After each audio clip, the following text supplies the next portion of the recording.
Welcome to the AFR Saints channel, where we provide you daily content on your favorite team, the New Orleans Saints. Do us a favor and hit that subscribe button. Be sure to leave your comments below and smash that like button. Who dat?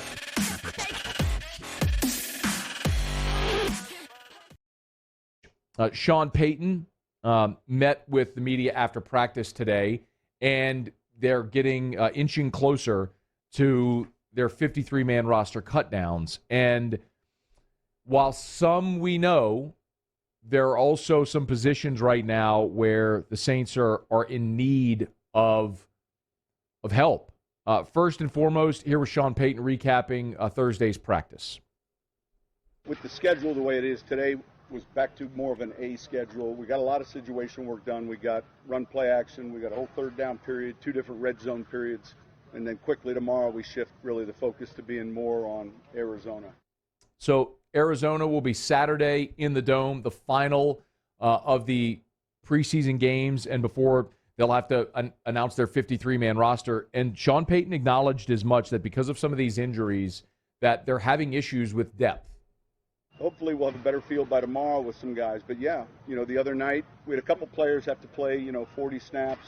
We got a little thin at corner. Those guys that latter group was gassed by the end of that game. And that's always the challenge sometimes in preseason when you have a full roster, but you're trying to hold certain players, then somewhere someone has to pick up those snaps.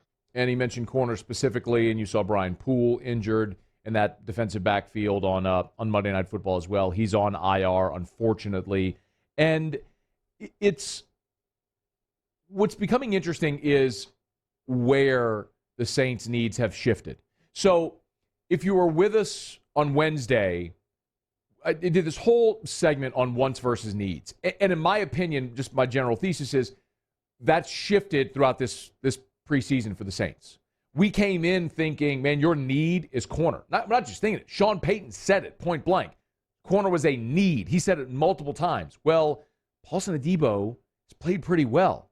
And we were all operating under the assumption that Marshawn Lattimore was going to be suspended, and now it's looking more and more like they're going to have him, at least at the start of this season. So even after P-Rob's retirement, they don't look quite as thin as they once did there. So you got Ken Crowley, although I'm not super pumped about the idea of Ken Crowley starting, but Crowley, Adebo, and then the other guys, you have like P.J. Williams, who's really developed into a nice dime back in this defense. You feel okay there. I mentioned yesterday the biggest needs were tight end and defensive tackle.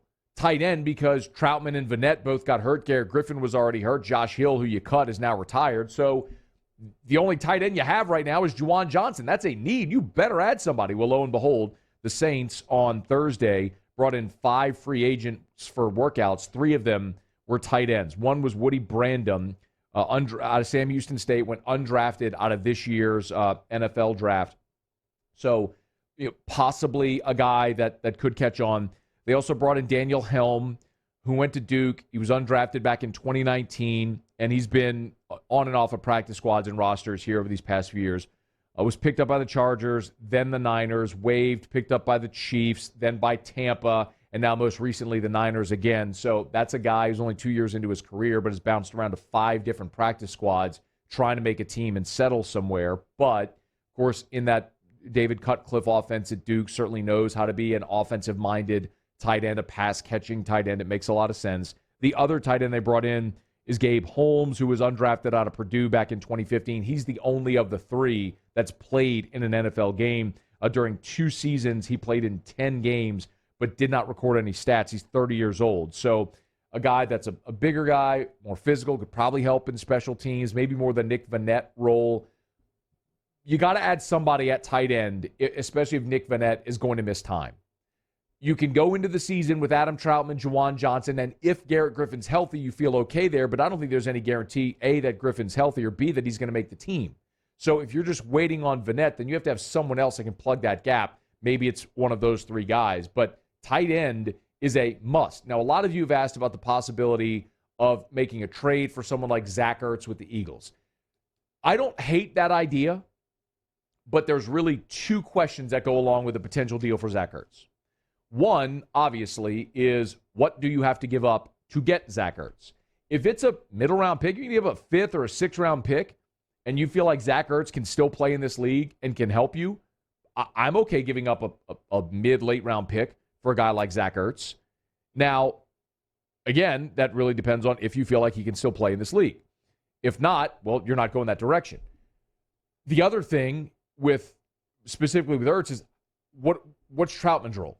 Is Adam Troutman healthy? If you feel like Troutman's healthy and is ready to be the dude, I'm good rolling with Troutman and Juwan Johnson, something you probably didn't think we'd say 3 weeks ago. Yeah, I'd pass on Zach Ertz and be good with Adam Troutman and Juwan Johnson, but I feel good about that here at the start of this season. So tight end is an obvious spot that they need to address. The other is defensive tackle.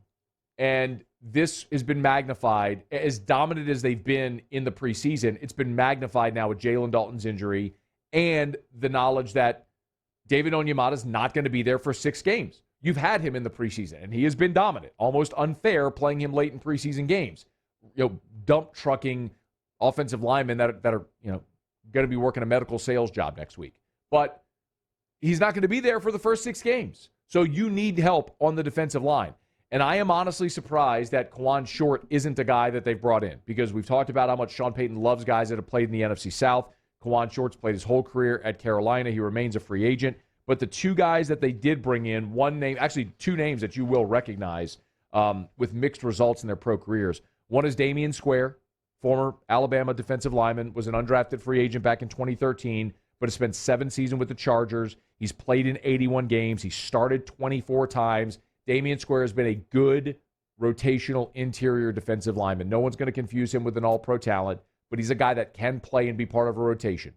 Maybe similar to what you were expecting from Jalen Dalton this year.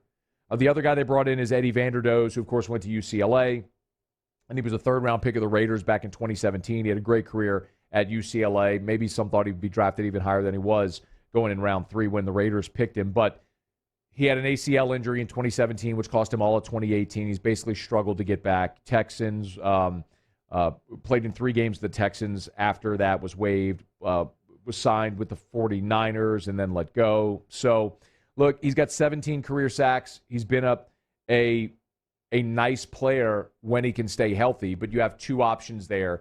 And really, defensive tackle to me is somewhat of a stopgap.